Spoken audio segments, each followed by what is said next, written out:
Oh, hey, everyone, and welcome to another episode of First Canada Live. I'm your host, Karthik Kanagasabapathy, and we are here for a very exciting show.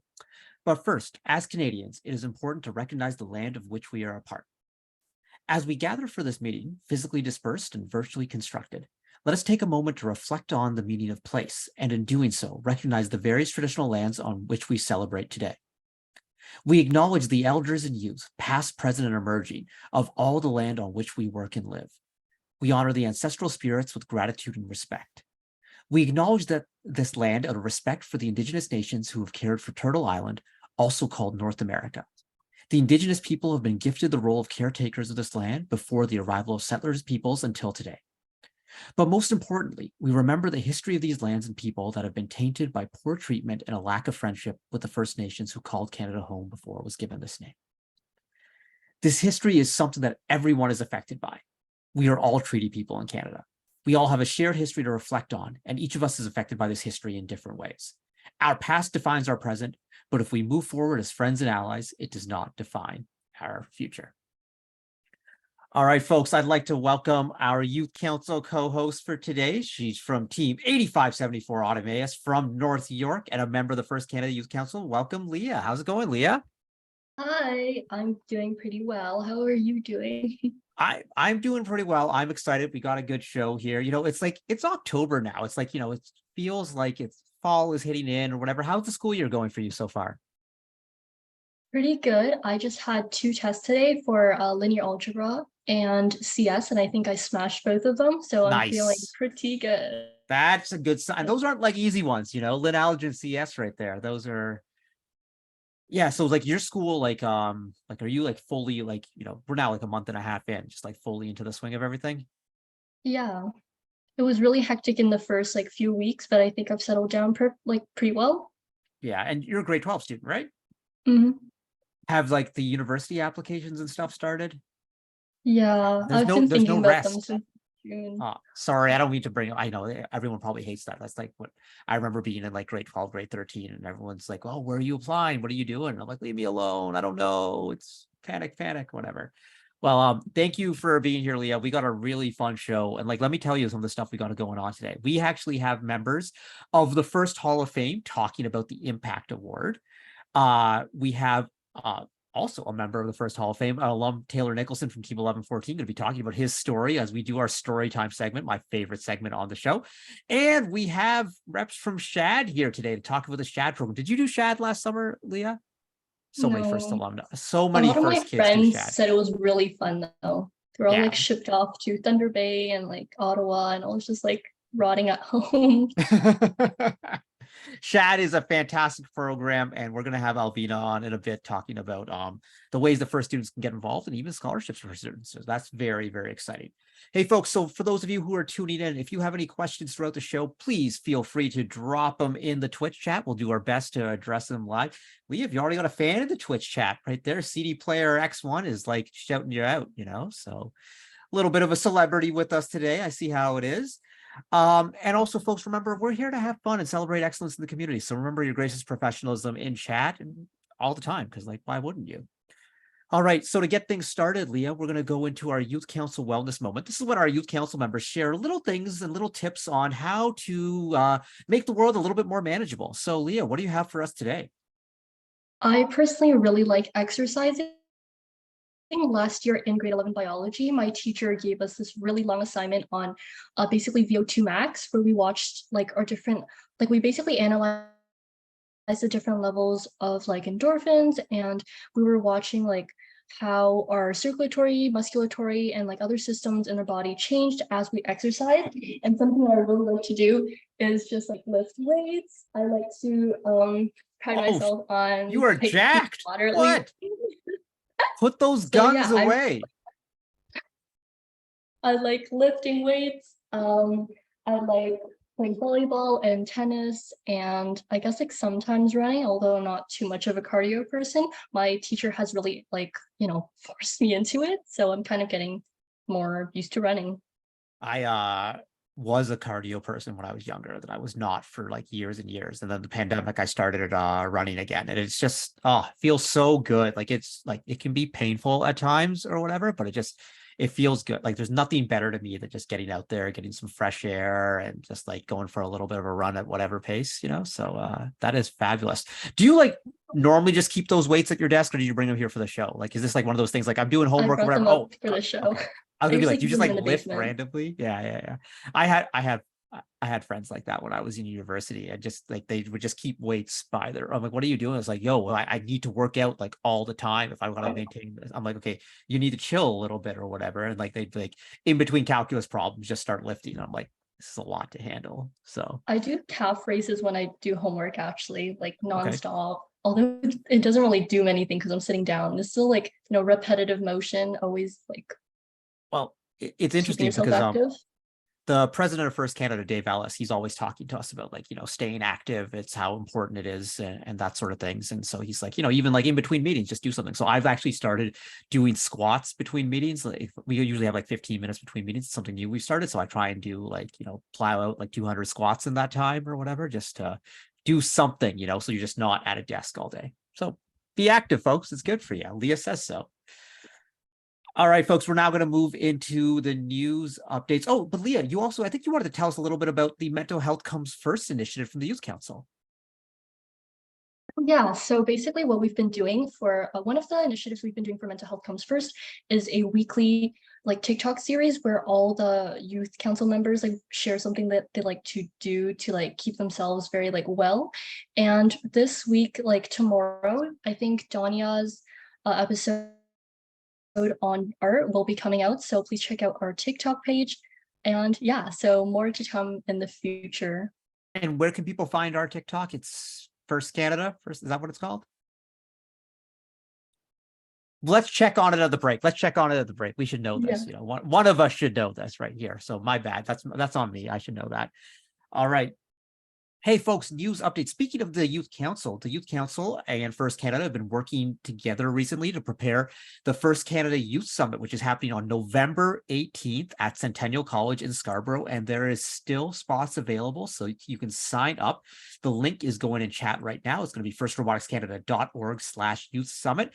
And registration is going to be open until October 20th. That's just a couple more days, so get your registrations in while you can. Leah, you're signed up for that, right? I think so. Maybe I'm not a very good role model to definitely sign up, everyone. Leah's going to be signed up by the end of the break, basically, is what this is, and Leah's going to be there. The whole youth council is going to be there, and they'll be running the morning activity. There's a bunch of sessions on various courses related to robotics. General Motors Canada is going to be there doing a workshop with all the participants. It is a absolute blast. And yes, it is First Canada on TikTok. Thank you, chat, for hooking us up with that. It's always good to know.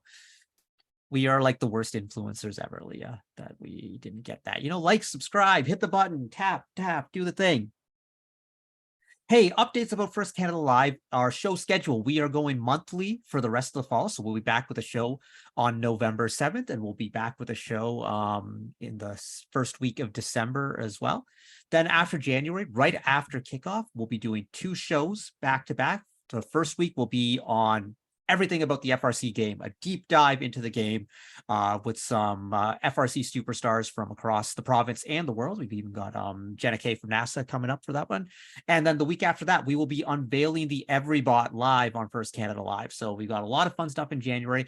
And then when we get into March, competition season, every week, every Tuesday after events, we will be doing event recaps, just telling everyone what happened at the events, who the winners were. We'll be analyzing the strategy. We'll be looking at the top matches. It's going to be a blast. So make sure you are subscribed to the First Canada Twitch channel and like, subscribe, follow, hit all the buttons, Also, you might be listening to us on Spotify right now because we are a podcast now. That's right. First Canada Live is available in podcast form on Spotify and Apple. The Spotify link is going to the chat. Just search First Canada Live on Spotify.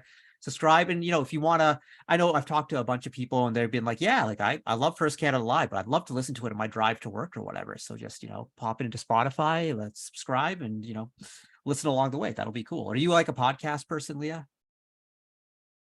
Absolutely. I think my favorites are The Economist and Unsolved Mysteries by Parcast, I think. I have not listened to Unsolved Mysteries, but I used to love that TV show. And the Economist podcast is a good one. That's just like good to keep up with the current events and just kind of be more aware. I did an economics minor actually, so I'm very into it. So it's that's very cool. So yeah, find us with your podcast app of choice, as long as your podcast app is Spotify or Apple. Okay. Folks, if you are from Ontario, you want to get connected with other Ontario teams, the Ontario team Slack is available. The link is going into chat. It's the best way to get quick answers to any questions you might have about your robot, impact award, fundraising, all those sorts of things. It's for FTC and FRC teams. And for all our alumni, Leah, you're going to be an alum, in about like 7 months from now, and then you'll be able to join the First Canada Alumni LinkedIn group, where there's all sorts of updates on things that are happening, alumni events, how to get involved when you're in college, university, volunteering opportunities, job postings. It's a really neat thing. So make sure, folks, when you become an alumni, or an alum rather, you sign up for that. All right, folks, those are our news updates. We're going to get jumping right into our first segment. But before we do that, we're going to hear from one of our sponsors. We just did a demo with them today earlier. It's Honda.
Hey, Guy, we can't hear you.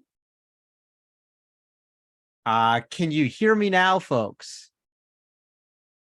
Okay, all right. Leah, you got to tell me if I'm just talking here and like I'm very embarrassed, folks, because I just went through that whole spiel there. All right, folks. I So thought my audio cut out because my connection's kind of sketchy, and I didn't want to pause everyone and be like, "Hey, is like It's Karthik still like it's all good. It's a live TV show. It's a live TV show. Is anyone else having trouble hearing? Yeah, everyone's having trouble hearing because Karthik forgot about his mute button. That's what happened there. So first thing that I'm going to say is a comment in chat. Is there a cost/fee for the Youth Summit? The Youth Summit is free of charge, folks. So come on down, sign up. As long as you're a student on an FRC or FTC team in Ontario, you can take part. All right, now I will do that whole spiel all over again, and we would like to welcome the recruitment manager from SHAD, Alvina Mardani-Bain. Alvina works with teachers, principals, guidance counselors, and other educators to support students in learning and get them experiencing SHAD. Before that, she was an assistant professor at MacEwan University and is an advocate for accessible education. Welcome back, Alvina. Thank you so much. Thanks for having me. Well, we love having you, and every year, whenever I'm talking to first students, so many of them have been like, yeah, I did SHAD this summer. I'll be like, what did you do this summer? It's like, I went to SHAD. And then unanimously, every student is like, oh my goodness, SHAD was the best thing I have ever done. So we love bringing you here, Alvina, so you can tell our students who haven't experienced SHAD what it's all about and how they can get that experience. Awesome. I love to hear that. I love that feedback. That's amazing.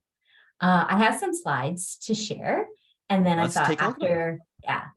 then we could chat if there are questions. All right, so here is a very quick overview of SHAD. Can we go to the next slide, please? All right, so SHAD is a summer STEAM program where we take about 1,200 grade 10 and grade 11 students from all over the country, coast to coast to coast, and we have our program every July. It's a chance for students to experience university life, see what it's like to be a university student, see what it's like to interact with professors and university staff. And because everyone is all together, everyone makes really meaningful connections. We hear from our alum from years and years ago that they're still friends with folks that they met at SHAD. It's really great. The other amazing thing that happens at SHAD is we do a lot of hands-on learning. We build stuff, we create stuff, we prototype stuff. Usually we have to then rebuild and remake our ideas. And we do all of that work in design teams, exploring something that we call STEAM for Good. Can we go to the next slide, please? All right, so you're probably wondering what STEAM for Good is. I will tell you. Next slide, please. STEAM for Good is about using STEAM, so science, technology, engineering, arts, and math, and working together in teams to solve problems. Next slide, please. And so we solve all of these problems together while we're experiencing university level academics. So I just want to quickly talk about these images. These are real pictures from SHAD experiences over the summer. So the top one is us at the University of Manitoba. We got to do a lab with the university professor.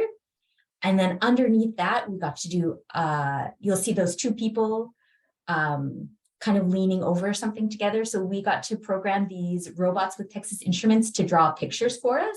And we also got to program them to sing for us. It was really cool. We had a chorus.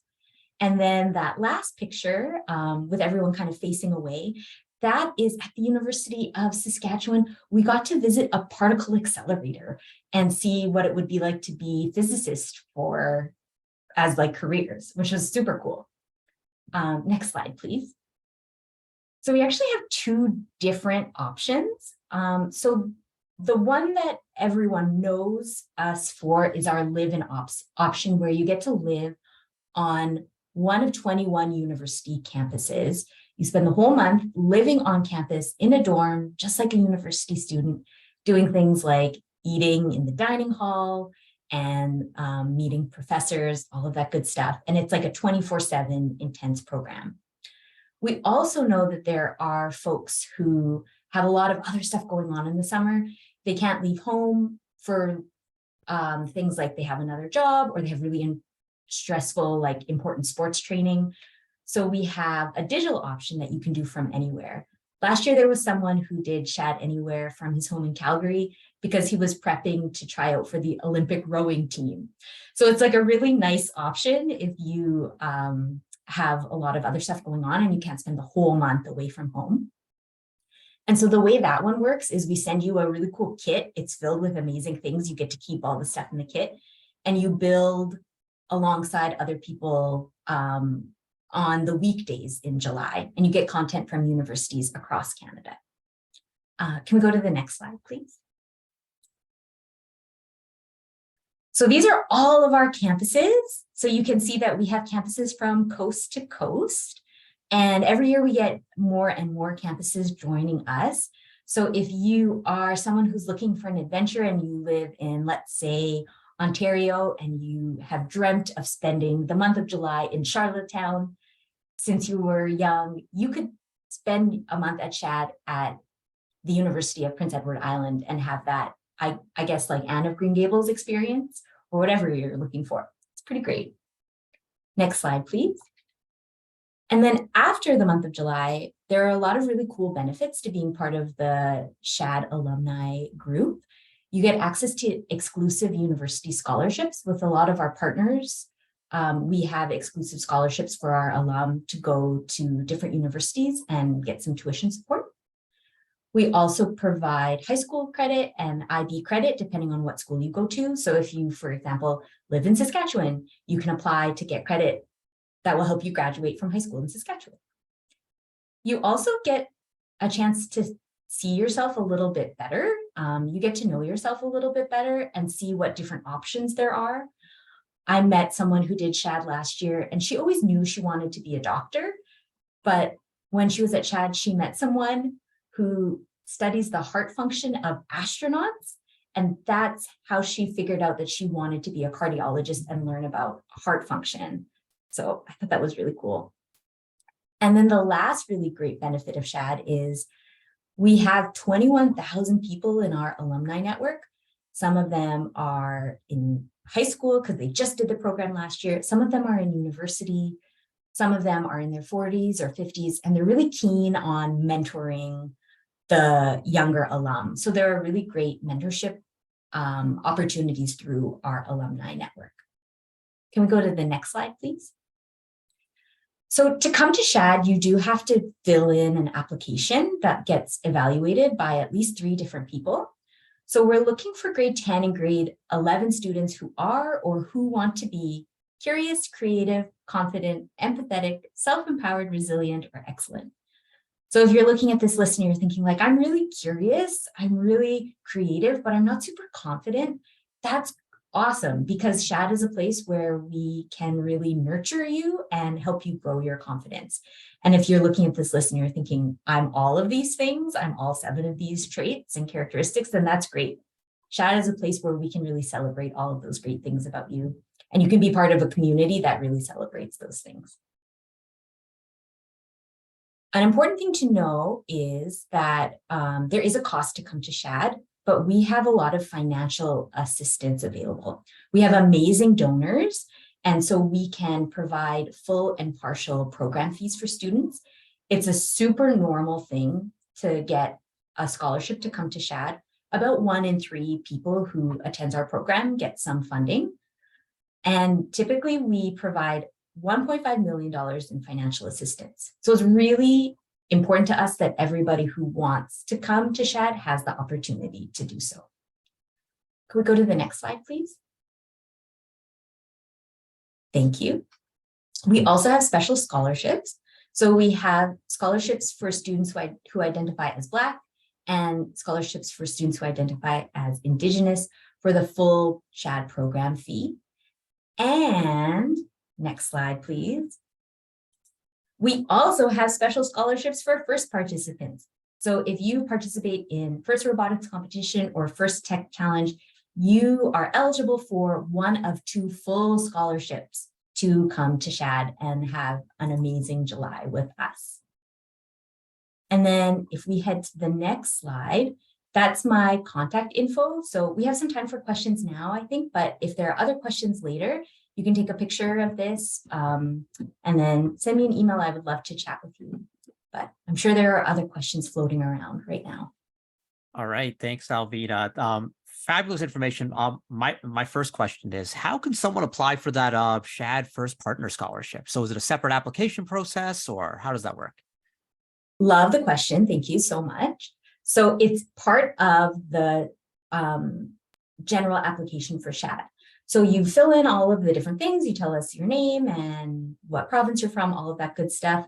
And then there's a spot where you can say, I'd like to be considered for the first robotics scholarship. And then you write a short essay between 100 and 250 words about all the cool stuff you've gained from being part of FIRST. And then you've applied. There you go. All right. So that's just that easy, folks. Yeah, really easy to apply. And, whenever I hear about SHAD, that list you had of the characteristics of a SHAD or what a SHAD could be, and it reminds me so many of the characteristics of the students in our program when it comes to gracious professionalism and such. So it's a natural tie-in. Leah, I was wondering if you had any questions about SHAD for Alvina. Yeah, I was wondering if you had any advice for someone who would be applying this year. Oh, I love that question. Thank you. So I would say the application is not difficult, but it's definitely something you should be thoughtful about. So my advice is to give yourself enough time to finish it. There are a few essay questions that you have to write, and they're about you and things that you care about. Things like, tell us about a time you taught yourself something new. So questions that are like easy to answer, but you can really answer them in rich ways. So I would suggest not waiting till the last minute. And then the other thing is you have to have a reference from someone to apply to SHAD. So usually like a teacher or a coach will write a reference letter for you to come to our program. And so the more time you give them, the more heads up you give them to write you a nice letter, the more thoughtful that letter will be. And Alvina, you said, it's part of your advice is to not leave it to the deadline. What is the timeline for the application? Ooh, nice question and wonderful segue. So the deadline to apply is December 1st. And then we spend all of winter break looking through everything. And then we let people know about whether or not they've been accepted in February. And at that time, you also will find out about the scholarship if you've applied. And then the program is the month of July. Nice. And do the students in the application process, do they get to pick their school, or is it like randomly selected, or is it like you put in like your top 3 or something? Yeah, exactly. So you put in your top choices. Okay. You pick an A group of 7 different universities, and then a B group and a C group. And then we take all of the rankings. And there's a lady, her name is Cheryl. She spends 2 weeks sorting through everything and making it as fair as possible. So I think last year, 87% of our participants got one of their A choices. Yeah. Nice. Okay, that's awesome. Alvina, thank you so much for being here. And thank you to SHAD for, working alongside of FIRST Canada with the scholarship and providing an opportunity for our students. And like I said, folks, for everyone who's tuning in the audience, like, I'm not saying this for the sake of saying this, like every person I've talked to who's been to SHAD just gushes about it. It's just like, and Alvina, you mentioned like the lifelong friendships. Like I have friends who went to SHAD like 15, 20 years ago, and they, like they'll be at like someone's wedding or whatever. They'll have like the SHAD reunion picture sort of thing and stuff. So it is definitely like, it's a lot like FIRST. You build these lifelong connections. And so I think that's why this partnership just works so well. Alvina, anything final things to say to our audience tonight? I just want to say thank you. Also, I want to say thanks for making me be part of a podcast. That is something I've always wanted to do. So I think that's rad. There you go. You're on Spotify right now. Yeah. People are listening to you on Spotify being like, oh yeah, Alvina, the podcast star. Yep, podcast star. And yeah, like I said before, if there are other questions from anyone, they can definitely send us an email. Thanks again so much. All right. Thank you for being here, Alvina. And folks, we are going to be back with the FIRST Hall of Fame in just a moment. But before we do that, let's take a look at a word from one of our sponsors, Enbridge.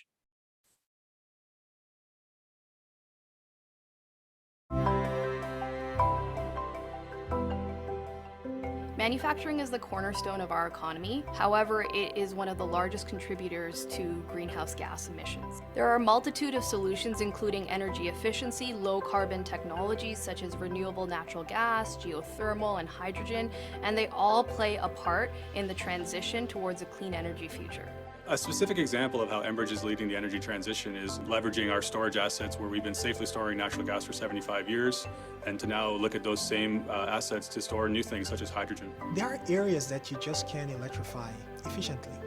So for instance, the making of steel, where they use gas or coal as part of the process itself. You have to use something that's to replace those elements, and hydrogen fits the bill.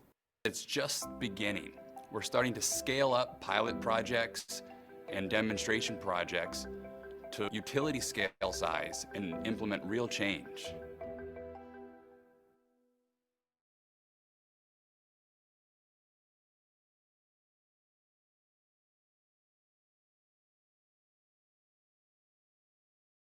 All right, we're back. Sorry, this last time I was having trouble getting unmuted. This time I'm having trouble turning my camera on. It's just all happening. So, Leah, Shad seems pretty cool, right? I've never been, but I don't know. I wish I could have gone.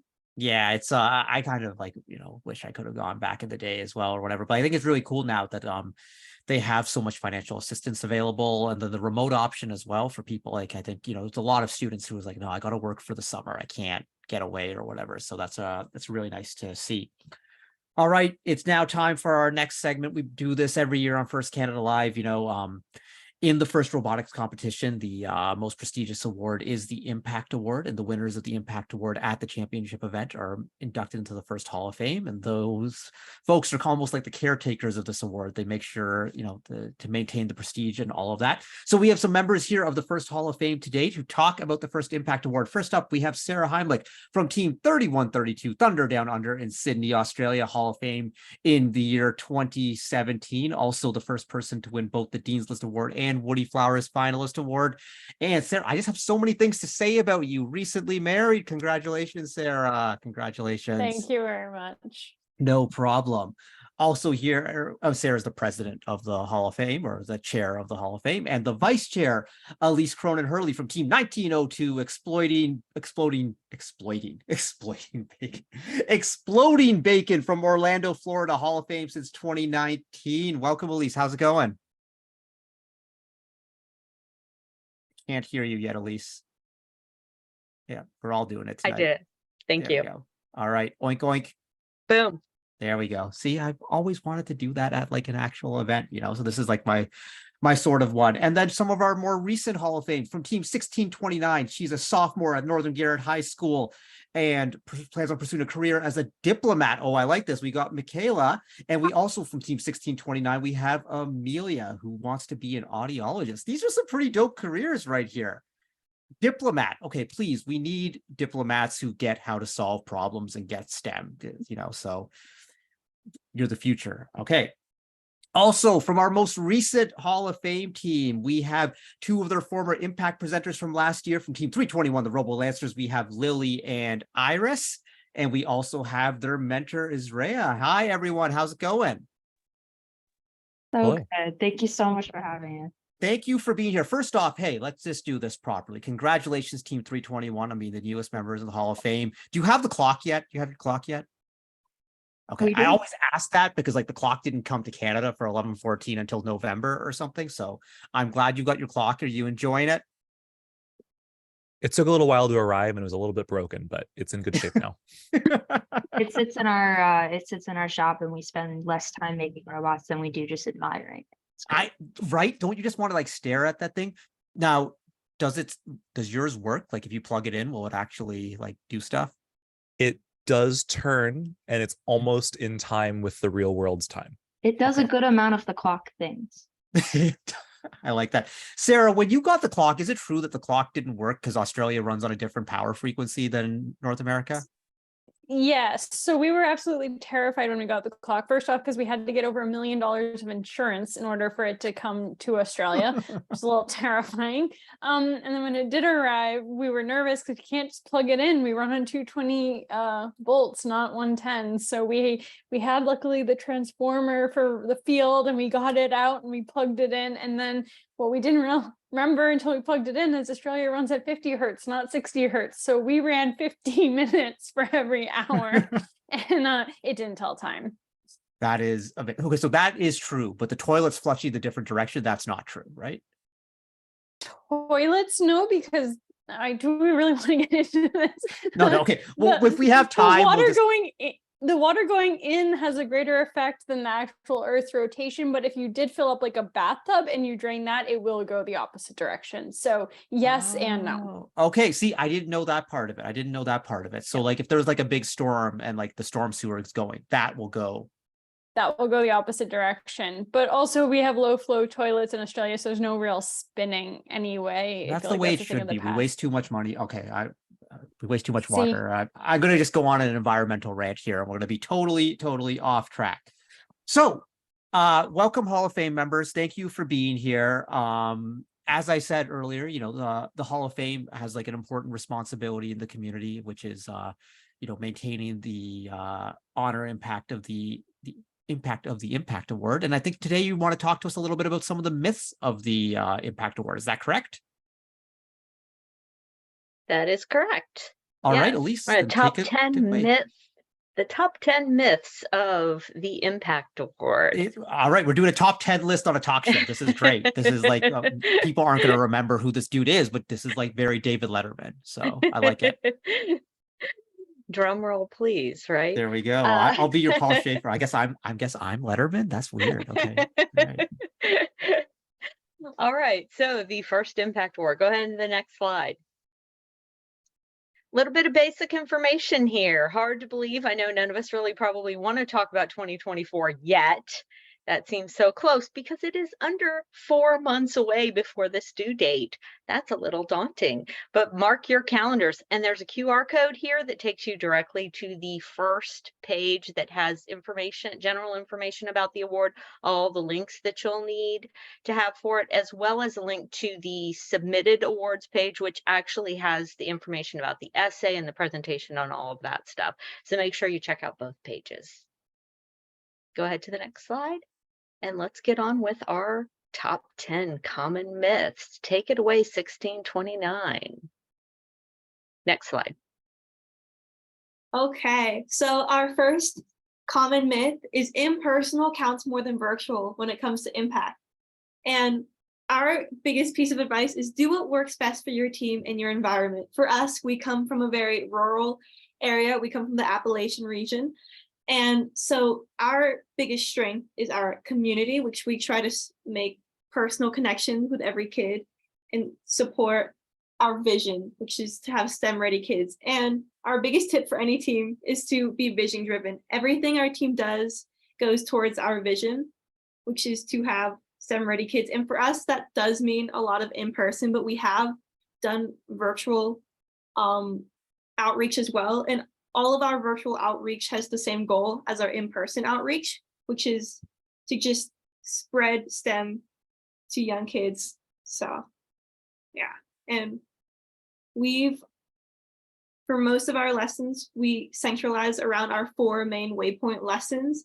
And I have 2 of them with me.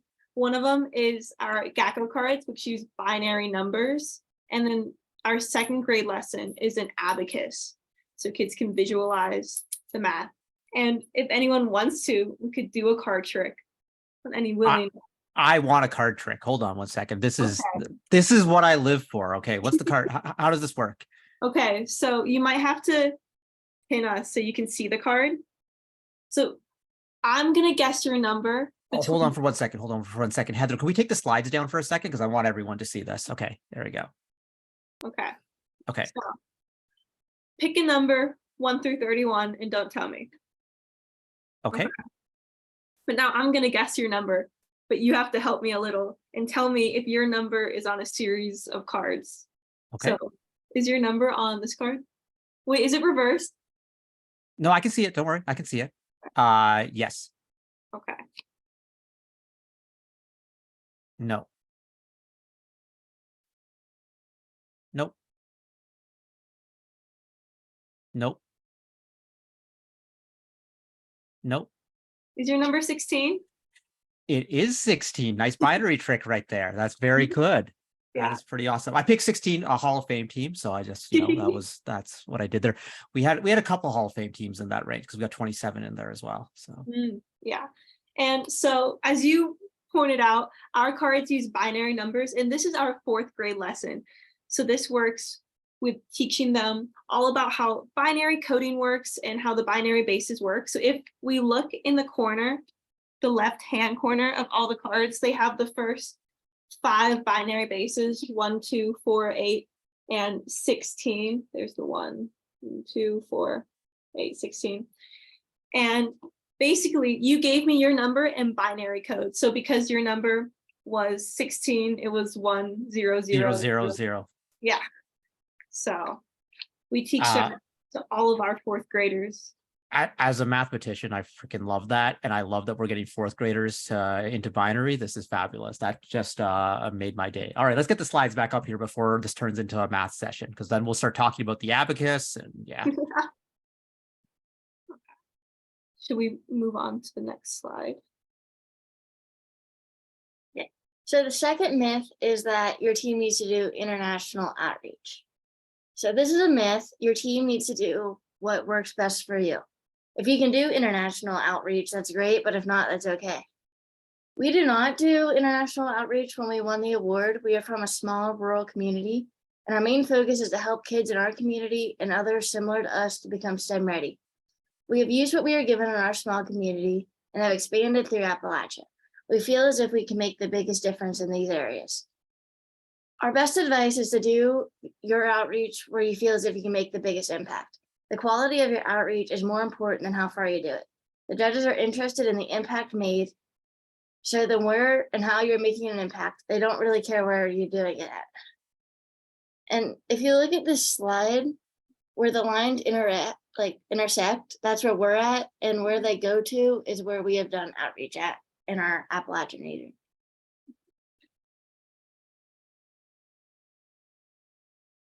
Yeah, and within our community, okay, so, okay, within our community, within Garrett County, we already host a multitude of different outreach events and FLL and FTC teams. And then from that, we expanded throughout the Appalachian region. Yeah, okay, we can go on now.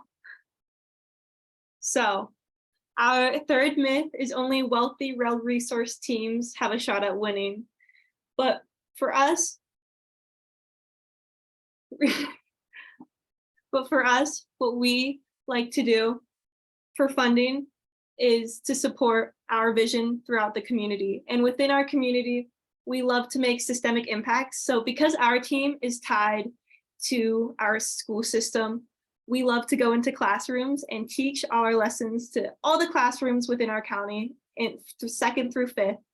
And also, besides that, we go to after school and we go to county events to support and show our STEM lessons. So if we look in the pictures, you can see there's a maze on the ground, which is out of foam. And we like to call this our travel waypoint lessons. So the one on the ground that we can, the white maze, is to help kids really think through.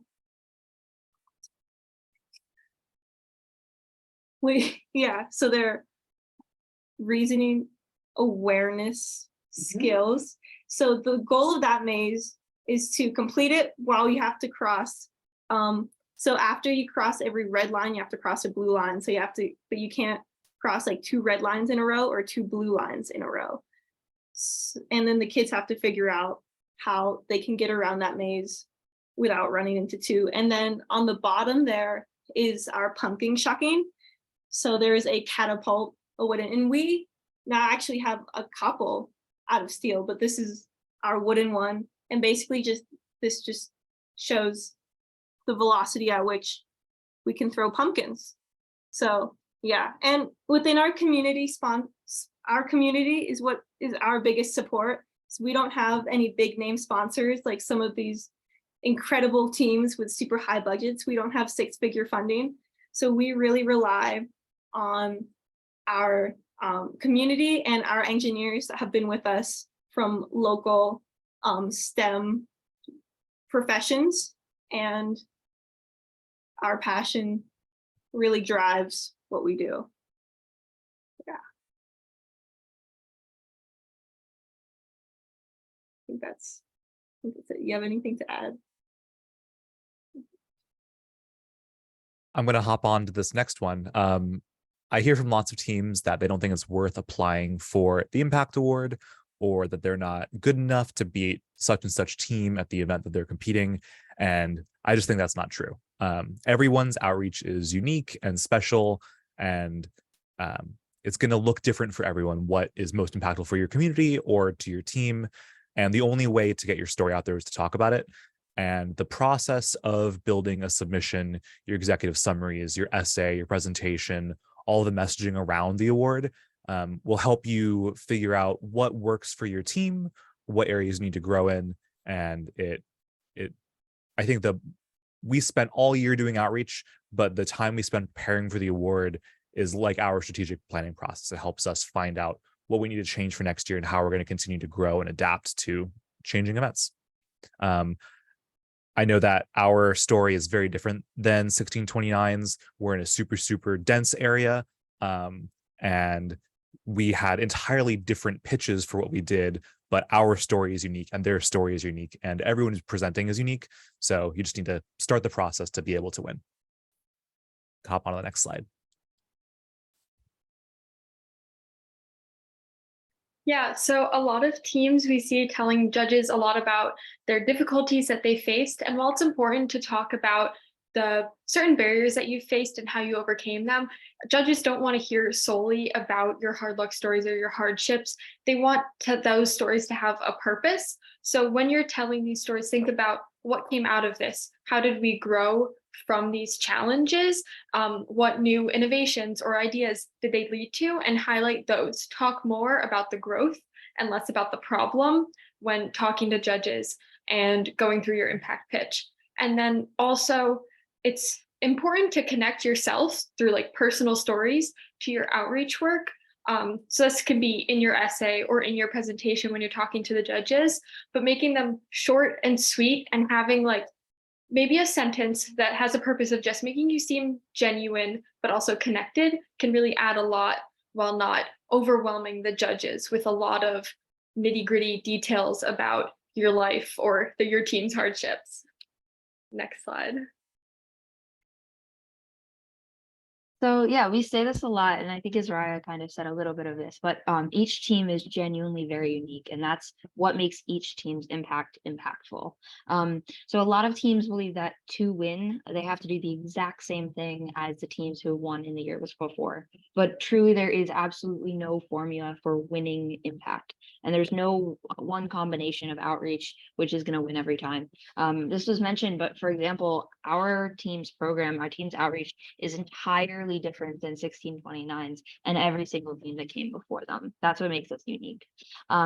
Instead, your outreach should be based on your team's mission, vision, and core values, which are entirely different for every single team, and it's up to you to define them. You want to find a need in your community and what has been stopping that need from being fulfilled, and then use your personal outreach or your personal circumstances, to guide your work. And that's what's really unique about each team.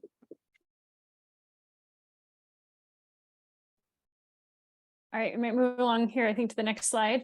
I'm going to take a couple here. So the first thing that I want to talk about is how there's this myth that the same teams win every single year.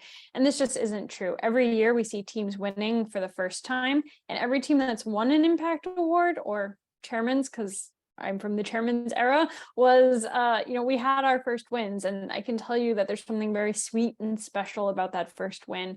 And you will remember it sometimes more than the last one, because it's just a really powerful moment. So don't be intimidated. Go out there, give it a go. You got to win your first one at some point. So try it out.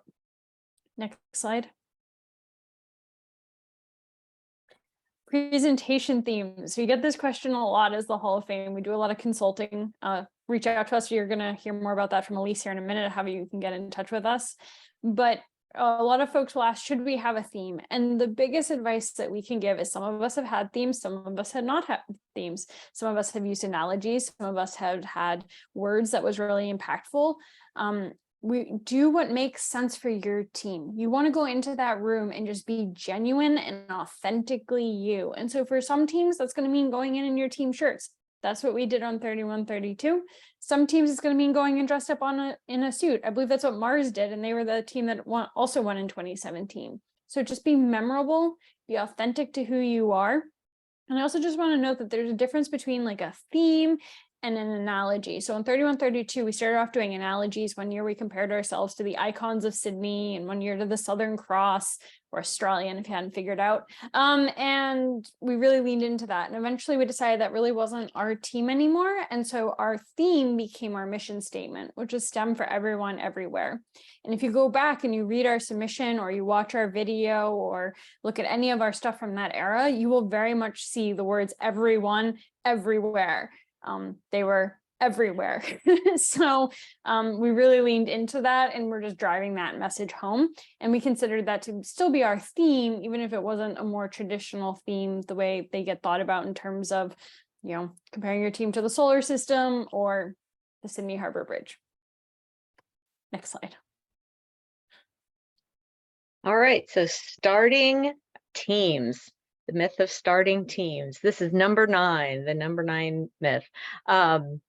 For some teams, it may be a very big part of their team to start, assist, mentor teams, and that may be a big part of their mission. For Exploding Bacon, we did not start. I don't think we had started any teams in the 3 years prior to us winning. That was not our focus. Our focus was definitely more on mentoring and assisting. And one of the key things you need to understand, even then, was understanding the definitions, making sure that you know what they mean, so you talk about it properly, because the judges are looking to kind of compare those apples to apples type things. And it might make sense in a large suburban or large urban area to have that has a lot of density, to have a lot of schools that you can start teams, start FTC, FL teams, or FRC teams in your area.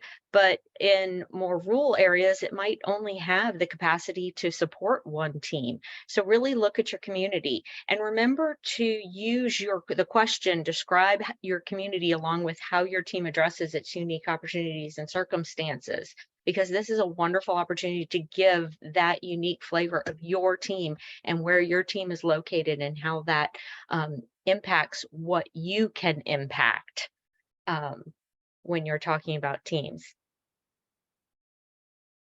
About your team. Go ahead to the next slide. All right, listing everything. Do you need to list everything? You can overwhelm the judges and not really give a good sense of what the impact was for all of the different things that you do. But of course, you want to be able to communicate the big impact that you've made. Documentation can be a really good way to get that across without having to talk about it and without having to get everything into your essay. So show the impact, the personal impact that you made, make good comparisons on how that impact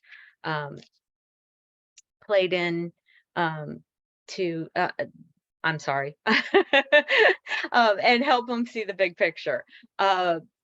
As you probably, and use the documentation form, and there's a link, there's the QR code, and on the last one the QR code was for the definitions. So use those documents on the website in order to help formulate your submission. And you probably noticed that from what everyone was talking about, there was a lot of mention of be unique, be yourself, really focus on the character of your team and the impact your team is making, and how unique that is, and just carry that through when you communicate it, because that really is what the judges are looking for. They're looking for what sets you apart and how you do it, how you do your own team differently in your specific community. And next slide. And that brings us to questions. So if you would like to reach out to us, we do have a website, firsthalloffame.org. We have Facebook, Instagram, and Twitter, so follow us. And if you'd like to get in touch with us to ask us any questions we don't get to today, please do reach out to us at firsthalloffame@gmail.com. All right. And I think also 321, you wanted to tell us a little bit of something of another piece of outreach you're doing? Absolutely. We would love to invite everyone to come join us for an impact chat Q&A in the unofficial Discord, or sorry, in the unofficial FRC Discord. It'll be at 7 p.m. Eastern time.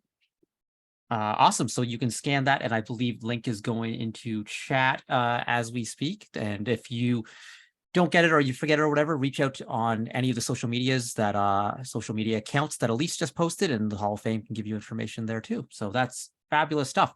All right, folks, we've got a little bit of time here, so I think we can chat a little bit. So maybe we'll take the slides down and go on. And so like I this is my favorite question to ask, and it's for 321, but did you know you were going to win? Did you like have a feeling, or were you just like, no, there's no chance this is happening? Like, when did you start to clue in? So obviously, like, it's two phase now because you get like the finalist, and then so tell me a little bit about Saturday morning, what you were thinking. So like, let me set the stage for everyone who was not at championship last year. Saturday morning was hectic. It was very hard to get into the building. There were lineups. It took like 30 minutes for some people to get into the building through bag checks and whatever. So tell me, Lily, Iris, and Israel, tell me about your Saturday morning first. No one expected us to win at all. I think I was kind of going into it just being like, okay, I know we're not going to win, so I'm just going to like be happy for whoever does. Because like the previous year, we won nothing. We didn't get to our district championships. Like we presented and got nothing. So the expectations, like getting to Worlds was like insane to us. That was the top. That was like, right. That was our finish. You know, our season felt like it was already over because we didn't even think that we were in the running. Right, yeah. Right. And then we got finalists and I was like, they must have made a mistake. Like this is wrong. We talked to so many other teams and we were like, all of these other teams are so good. Like I don't think we're the best. They're better than us. We'd been preparing. I mean, of course, we've been preparing for the award itself, but we had also been researching every single team extensively. And we had questions for every single one. And throughout the weekend, throughout the week, we had been going around and talking to every single team, trying to figure out, you know, like, what do you do? How do you talk about it? You know, like, what are our similarities and differences? And so even that was helping us learn something, but we felt like we weren't even putting ourselves into the running because we didn't even think we had a chance. When we got finalists, yeah, we really did think that it was like a mistake. And our whole team. So then it's Saturday morning, you've got finalists or whatever, yes. And now you've got to wait the whole day. So like, were you just like, oh my God, we got finalists, like this is the best thing ever? And was there a part of you or were you just like, oh, we can't possibly? So after we won finalist, there was lots of excitement and then tears and then disbelief. And then I think we sat on one of the tables in the third floor, talking about all of our plans for how we can do better next year and how we're gonna try to bring it home the year after.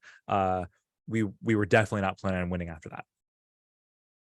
Okay, so then you get the finalists get like better seating for Einstein, right? So you're in this like prime seating, you're watching some of the most exciting matches of the season, like 44-14 is just flying around the field, knocking everyone over. It's just like amazing things happening.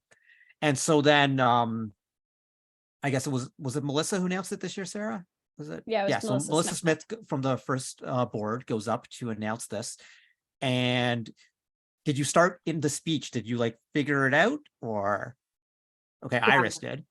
Well, when they say barriers and city, everyone is like, oh, like our team, it's been in all of our award scripts, they'll say like barriers or bridges. So once our team hears that, everyone starts cheering immediately. So like, I wanted to be like, oh, it still could be someone else, but everyone was already kind of getting up. So I was like, it's probably us. I asked this question because I was on a Hall of Fame team. I was the lead mentor, and Taylor, who we'll be talking to later, he was one of the students on the team at that time or whatever. And like, just couldn't believe it. Was just so like, even though people were like, oh yeah, I think this is your year or whatever, just couldn't believe. And like, even like there was like some obvious like clue ins. Like at one point, one of our mentors was in the stands because our team was playing on Einstein as well. So it was like chaos all over. Was like trying to go to I texted him like, hey, can you get some Gatorade for the kids down here? They are dying. And so he tried to go to the concessions, and then someone in a black shirt says, what team are you from? He's like, oh, I'm from 1114. He's like, oh, we need you to stay with your team. And so he texts me back, and the whole team's like, man, they're trying to keep us from getting Gatorade. They're being like, and we didn't realize they knew we were, and they didn't want him to miss that moment. And so even in the speech, it was like, nah, this could be anyone. And then they said scouting databases, and then it was just like, and I think everyone, I don't know, like Sarah, Elise, or Gacko, did you all have those same sort of moments? Yeah, well, Elise and I are in the weird position of we were both finalists the same year. And that was the first year of Houston champs. So it's funny, you talked about the good seats that you get. We did not get good seats. But the first people would not let us move. It was very much, no, you are sitting right here. And they kicked other people out, and it was a whole thing. Anyway, yeah, when they first started talking, we actually couldn't hear them that year as well. So we didn't really know until about halfway through the script.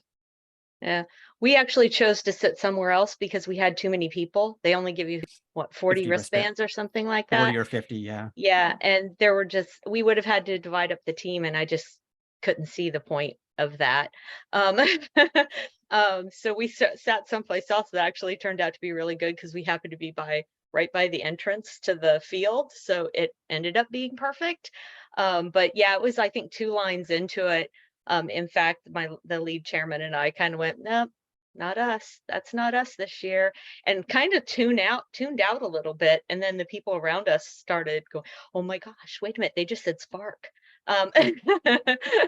And yeah, then these are my favorite stories. I saw like something, I forget where, but it was like interviews with Oscar winners asking the same question, like, did you believe or whatever. I swear, like the Hall of Fame, I don't know, just coming up with ideas right now, just like make like a little like mini movie on this, like asking teams about their story and their moment, because there's so many commonalities in there. And I just think it's for anyone who's been a part of the process for this award, whether winning at a local level, because you have the same stories when you win it the first time at the local event, and first time at your district championship and all those sorts of things. For anyone who's worked so hard on something, that moment when the actualization comes together, it's pretty cool. And that's like the R in first, the recognition piece. So very cool to have Hall of Fame members here. Hey, we could talk forever, but we gotta go. But one last thing, specifically for 321, I am sorry to be keeping you here right now, because I know the Phillies are about to start playing in just a few minutes. So we got to go see Bryce Harper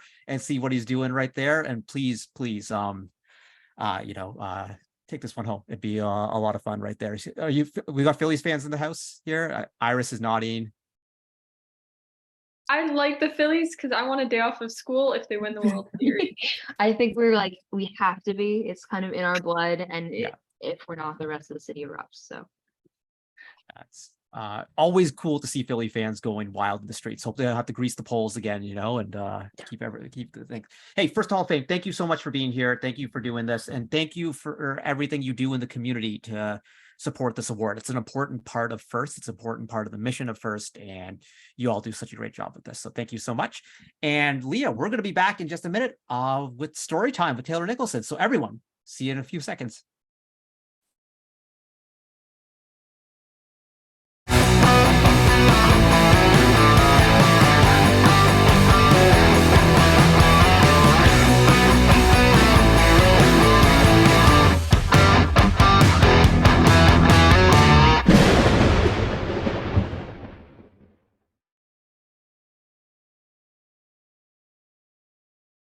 All right, folks, we are back. Please welcome First Canada Alum 2012 Dean's List finalist. That was 11 years ago, dude. 11 years ago. Yeah, it makes me feel old. Yeah, you kind of are. And what does that make me, dude? Also a member of the First Hall of Fame from Team 1114 Robotics, Taylor Nicholson. Hey, Taylor, how's it going? Pretty good. How are you doing, Karthik? I am great. Thank you for being here. So folks who haven't seen this before on First Canada Live, this is probably like the 30th one of these segments we've done. It's called Story Time. We would bring on First alumni to talk about their journey through First and just kind of hear about what they've done, what they're up to, where they went, and everything in between. So Taylor, I think we'll start this off by tell us a little bit about your journey. Where did you start and how did you get to where you are now? Yeah, I can go through that. And I think it's, a little bit, convenient for me, and also maybe a little bit of a long story for me to tell, because I think my career journey and my journey through First are pretty interlinked at this point. So, over the past, basically I've been involved with First for the past like 15 years since joining 1114 back in 2009, right when I started high school. Kind of remained on the team through 12th grade, including, when we won the Impact or Chairman's Award back then, the Import Award now, in 2012, the year I graduated. And then, I think that's when I, moved on, went to Queen's University, where I mentored a couple other teams in Kingston locally while I was out there. So mentored teams 2809 and team 3710, while also mentoring 1114 intermittently, when I traveled back to St. Catharines. And I think, really starting off my professional career there, I also interned at Vex Robotics for a couple summers while in college. I think, as I graduated college is kind of when I, took a, different turn in both like my career and in FRC, where it's like I moved out to San Francisco, where I joined a startup out there that was working on a hamburger making robot, creator, now defunct, unfortunately. But, we worked on, robots that, made fresh to order hamburgers. And at the same time, I joined team 254, the Cheesy Poofs, while I was out there. So, kind of had been on the Cheesy Poofs for a couple of years. And, was getting to know the mentors really well on that team. And there was, kind of getting pressure to, and had like the continual offer to interview with this company, Oris Health, where a lot of the other mentors on 254 had been working. And, eventually tried to give that a shot, got an offer and accepted to go work at Oris Health. And that was, basically the past 5 years of my life, and a crazy experience where basically got to work with like a huge percentage of like the employees at Oris, who later got acquired by Johnson & Johnson, were all First employees. So a lot of big names from the FRC community worked there.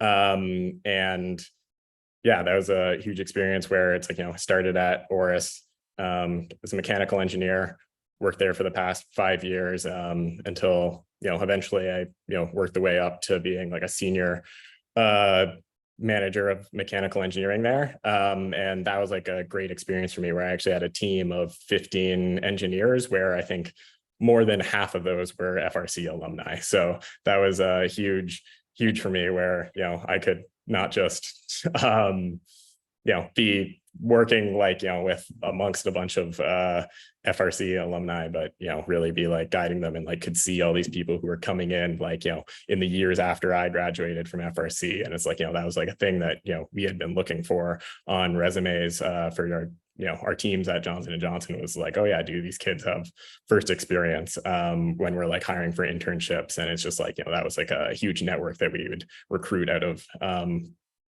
for our full-time engineers as well. So I want to stop you right there. I want to ask you, why was First experience so valuable to you as a hiring manager, as an engineer? Yeah, I think it's like kind of comes from like a couple ends. I think one of the convenient aspects as like a hiring manager is like, for better or for worse, you can get like a lot of backdoor reference checks with people in FRC. So I think it's like through the networking community, it's like you can both get like, front end and back end recruiting through FRC. So it's like, which I think is like hugely beneficial for a lot of candidates actually that are coming through, where it's like, I'm actually able to like, reach out to people who I know in the First community and be like, hey, do you know this person? It's like, what's like their experience? And it's like, if I'm able to get like a lot of positive feedback from you, from people that I know, that, I know and I trust through this like big network of, First alumni that I have, and then I, hear back positively from them, it's like, that's going to put you just ahead of any other, candidates that don't have first experience. I think that one's like maybe a little bit more niche and maybe requires there being like a huge first network within the office place you're working at already. But I think just in general, it's just, I think from my experience personally,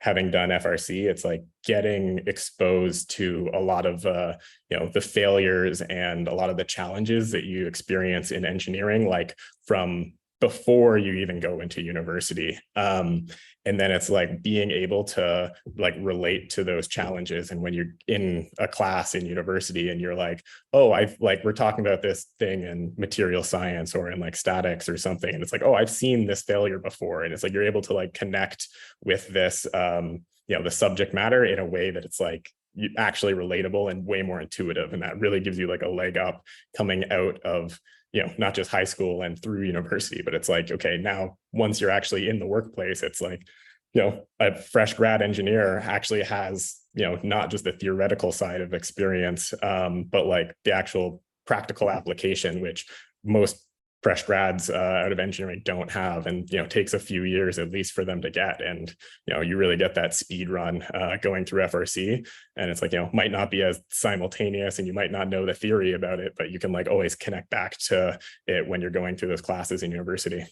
That's really interesting, because like these first students, the speed run term is kind of that you get this sort of exposure to things, and they've solved tough problems, and they still have a lot to learn about industry and how that all connects or whatever, but at least knowing that it's like, hey, they got this part of it, they can get the rest. Leah, this is like a fascinating conversation. I'm wondering, you got a question for Taylor? Yeah, professional development aside, what do you think was the most like fun FRC experience, or like the highlight of your FRC career? Yeah, I think that's like a tough question to answer. No, now that I've been part of it for like 15 years, both student and mentor, it's like there's so many different experiences. I think like, one highlight, that maybe even relates back to my career a bit to look at would be just how, for better or for worse, it's like, obviously won the Impact Award when I was in like 12th grade, and that was like a huge highlight. But I think, on the competition side and like, on the field side, I think had, on paper, very good experiences going to every world championship. But I think, as like a highly competitive team, I think it was hard to sometimes leave the world championship satisfied, because our goal was always to like win the world championship. And I think made it to Einstein a couple of years when I was in high school, and unfortunately didn't win the world championship. But I think like one of the highlights for me after that, like, and after leaving high school and continuing to mentor 11-14, was actually the world championship in 2014, where we actually were able to meet team 254, who the team I later mentored on Einstein, and was able to like, lose to them in like the best of circumstances, when like a great set of matches on the finals of Einstein, and, was able to make a lot of friends that, I would then later meet again, when I moved to the Bay Area and moved to San Francisco a few years later. So I think that's like one of the things I look back on, is just, being able to, really compete at like the highest level there that year, and, meet a lot of lifelong friends.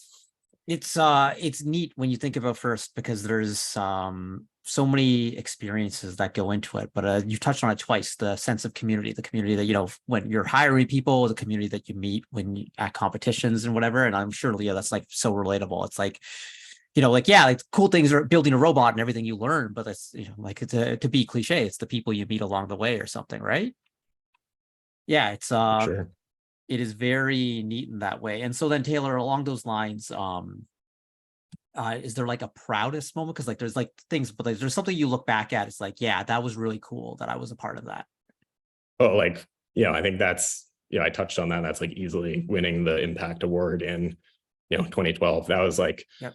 I think, both like our team and like personally put like so much effort into like winning that. And I think, it's like not even like winning that. It was just like put so much effort into, I think, a lot of the resources that we had created. And, we were looking to just raise the bar in FRC, which I think, we achieved a bit. And just like, I think since then, even since 2012, like looking at how like the FRC competitive landscape has changed, in small part to us, but just like in general, it's just like incredible. So it's like, I think winning that impact award, and it's like, knowing that like in some small parts, like, I personally worked a lot on like the kit on steroids back then. And then seeing like, how, FRC drivetrains and just like the whole COTS availability through FRC has like changed. And now it's like how that like floor of FRC robots is just so much higher than it was at the time. It's like, I think, unfortunately back then when I was in high school, you'd often see robots that, were just a kit bot or, could barely drive around the field. And I think it's like very rare to even see something at that level these days in FRC. And it's like, half the robots are swerve drives these days, which is I think your impact can't be understated in this. So Taylor kind of touched on the kit bot on steroids, which is something that 1114, part of the reason they got into the Hall of Fame in 2012. But there's like a direct line there. If you look at Team 118, the Robonauts, with what they've done with the Every bot and then being an Impact Award finalist. And now this year in the Kit of Parts, for those of you who don't know in the audience, there is a full kit bot coming in the Kit of Parts this year. And I think, it's kind of like that direct line of inspiration from Team Creative Resources to now First is providing every team with a basic robot that can do parts of the game and full instructions for it or whatever. And so like that raising the bar is really neat. The Hall of Fame folks, Taylor, just talked about some of the myths of the Impact Award. And there's one myth that I think that you can kind of address, is because a lot of people kind of think it's like, oh, I'm either a robot builder or I work on Chairman's or Impact or whatever. And now you were obviously one of the main, you're a robotics engineer now or whatever. So you were like in high school, obviously very in tune to the robot side, but you were also very involved on the Impact Award side as well, right? Yeah. I was like, I wasn't a presenter or anything, but I was a huge part of like putting together, all the resources and, creating our overall submission, worked closely with some other students and creating our video and everything else that year. Yeah. And like, I guess like branding, I know was a big piece of what you did as well. And so it's, current brand of FRC, it's like, or of 1114, I had, created a lot of those graphics and everything. So it's kind of cool, all the different things you can do on a first team. I don't know, Leah, you got another question for Taylor? FRC aside, what is something you like to do that like, you really just like something you want to share to us? Sure. I think, outside of FRC, I think one of my biggest, passions, or, however you want to put it, is just like, I'm a huge foodie. So love to eat food, go to like visit restaurants on the weekend and just, try new restaurants. So, recently I actually moved to New York City from San Francisco, and that was like a huge motivation. And moving out here was just, love the community and the, all the different food and, the diversity of food out here. So that's been a huge part of it. Also just like love cooking. So, when I get a chance, it's, I say it's like, I probably don't cook that often, but when I do cook, it's like, I spend, I try to make big meals. So spend several hours doing it or something like that. So that's like, one of my biggest passions outside of FRC and outside of robotics, now that that's my career. I just, and I think that might have even been spurred by, when I was working in food within robotics, like earlier in my career. It's like, got exposed and worked with like a lot of chefs while I was at Creator, actually. And that kind of like spurred my interest in food. Okay, that's food blog. Oh. So now you go, not have a food blog. Yeah. All right, I think we can talk food now for a bit. Let's do this for a second here, because I'm in for it. So you said you moved to New York City. What's the best meal you've had since you've been in New York City? Yeah, so the best meal is probably at Frankie's Blantino's, which is actually like nearby my apartment. Because you're in Brooklyn, Carroll right? Gardens in Brooklyn. Sorry. Yeah, you're in Brooklyn. Yeah, right? Yeah. So it's like the best single thing I've eaten in New York, and like probably like, I don't know, I have a hard time ranking things in general, but like this is probably easily one of the best like top 5 meals I've ever had, was this brown butter cavatelli pasta.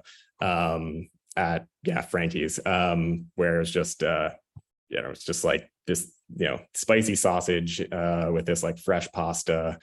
It's just delicious. Just fried sage. And then you said pre-show, you told us that you're flying back up to Canada for a wedding this weekend or whatever. What's the one place that your go-to? Looks like, most of our audience is here in Ontario. What's the one place your go-to place when you're back home in Southern Ontario? When I'm back home in like St. Catharines, I usually maybe this has changed a little bit now because I think you get a lot of really good Mediterranean food in New York City, but I would always like be hitting up the shawarma spots in St. Catharines. There's always have a soft spot for the shawarma spots, not just St. Catharines, but like all over Ontario. You can get some really good shawarma or other Mediterranean food like gyros, doner, whatever you have, which you can get a lot of in New York too. But San Francisco was a bit of a desert when it came to Mediterranean food, unfortunately. Leah, what about you? What's your go-to place or go-to meal in Ontario?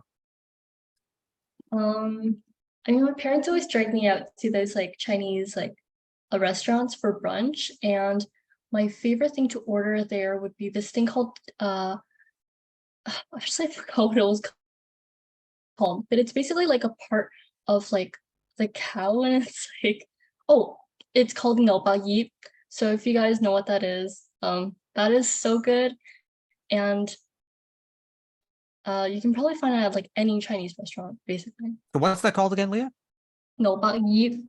Okay, all right. You got to put that in chat for us so we can we can all go out and find it. Yeah, it's exciting. So I know for me, like in Toronto, like I think there's 3 quintessential Toronto dishes that like they're not necessarily they didn't originate in Toronto, but just because the diaspora in Toronto. So number 1, I love a good Jamaican patty. Like I just ate one of those earlier.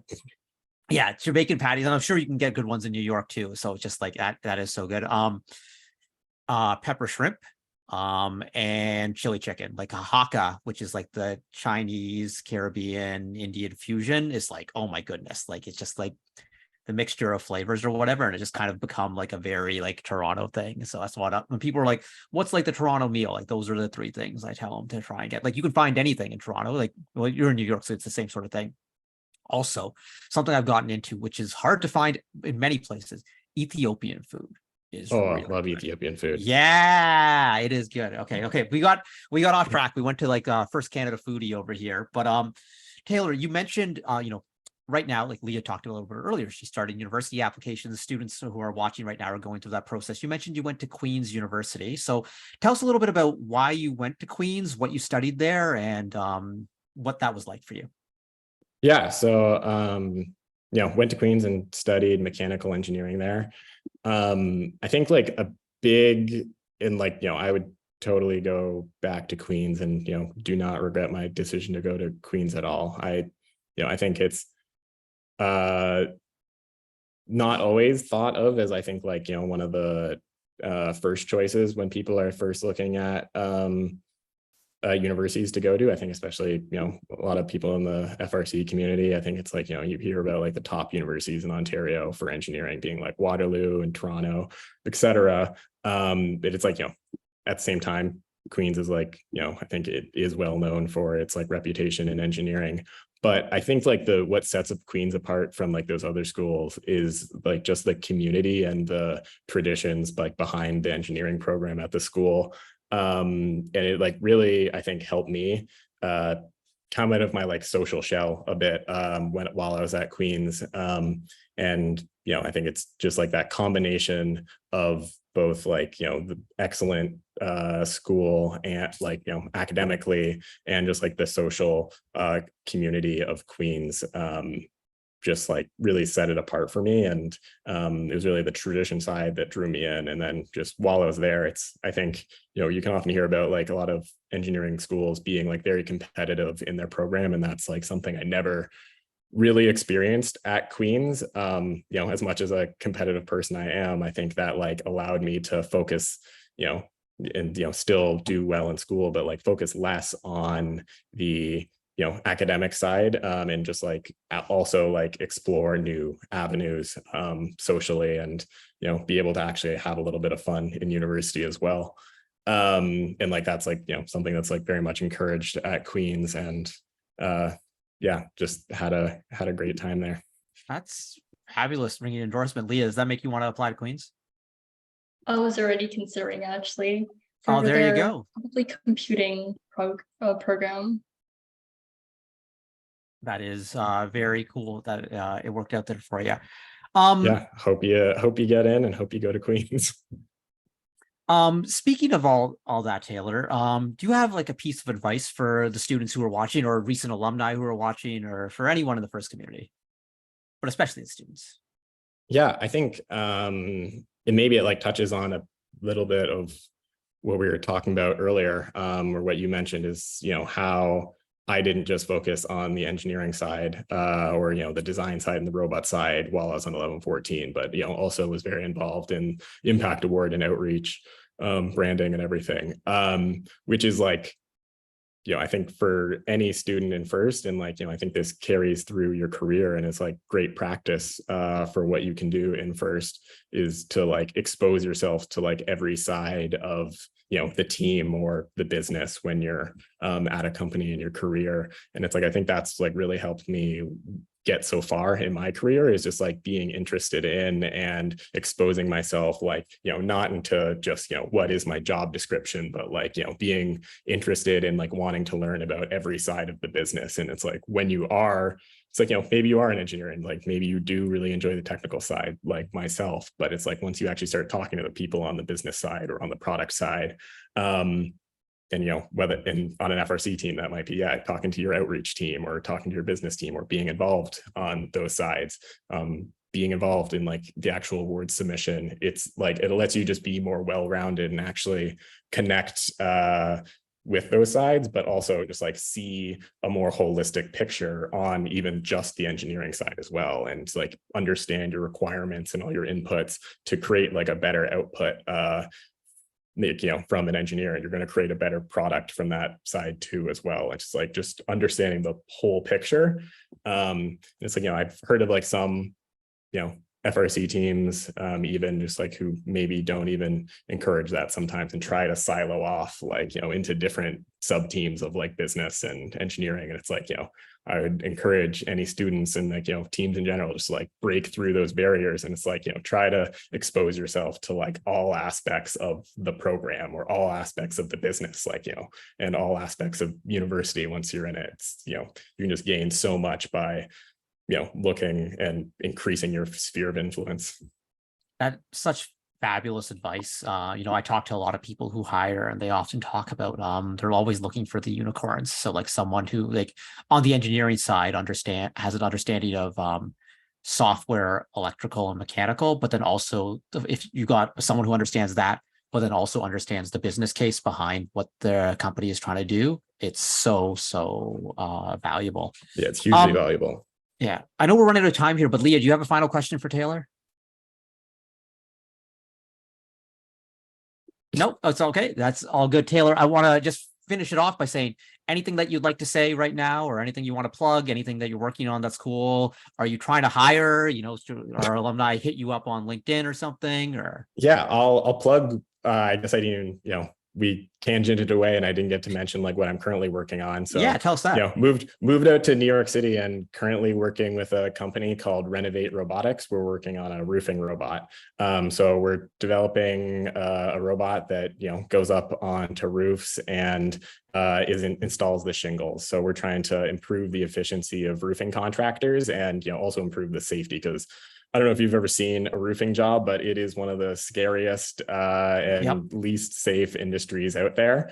And the need for roofing is only increasing with like a diminishing labor market there. So we're trying to change what roofing, what the job of being a roofer is, and like make it both a lot safer and, make it more approachable for people who aren't just looking for a thrill and like, more looking for like actually, it's like also a very highly technical job. So just changing the technicality of it from, being on the roof to being on the ground and operating a robot a bit.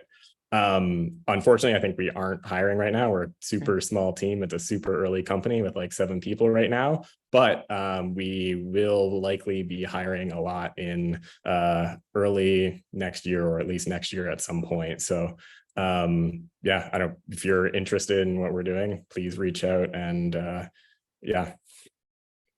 That's fantastic. That's such a cool concept or whatever. Like we talk about like, so often people kind of think of robotics in sort of like this sort of like industrial automation sort of thing or whatever, but there's just, you've worked in so many different industries. I think that's so cool that you've worked on a hamburger robot, you worked in surgical robots, and now you're doing roofing robots. So it just kind of shows everyone out there that there are so many possibilities in this world right now. So that is very, very cool.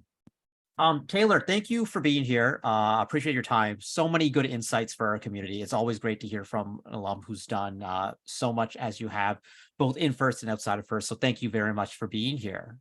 Yeah, thank you for having me. It's been great talking to you, Karthik. And yeah. All right. Leah, that's a wrap for today's show. What did you think? I thought it was really enjoyable, and I learned a lot about like FIRST Hall of Fame. I learned about like how FIRST can help you in your future careers, and it was just a really nice show. Thank you for having me as a co-host. You did great. And Leah, that TikTok series on mental health awareness that's starting next week? Yeah, preferably this week. We're still trying to work out like the final details. So if anyone wants to check out like what the FIRST Youth Council members are up to, please check out our TikTok, which is like FIRST Canada. FIRST Canada. Yeah, just search up FIRST Canada on TikTok. I think you'll be able to find it. And thank you. Yeah, and folks, don't forget, if you are a high school student right now on an FTC or FRC team, sign up for the FIRST Canada Youth Summit. It's going to be a blast in November. Deadline's coming up on October 20th. So you can find that at firstroboticscanada.org/youth summit. Tonight was a great show. We will be back in a few weeks. We got a show. We're going to have some FIRST alumni talking about their stories working as interns at FIRST Canada. We're going to have some of the Youth Council on doing a little bit of a panel. So it's going to be a great show. So we'll see everyone back in November. Meantime, like, subscribe, Spotify, hit all the buttons, do all the things, and we will see everyone soon. Have a great night, folks.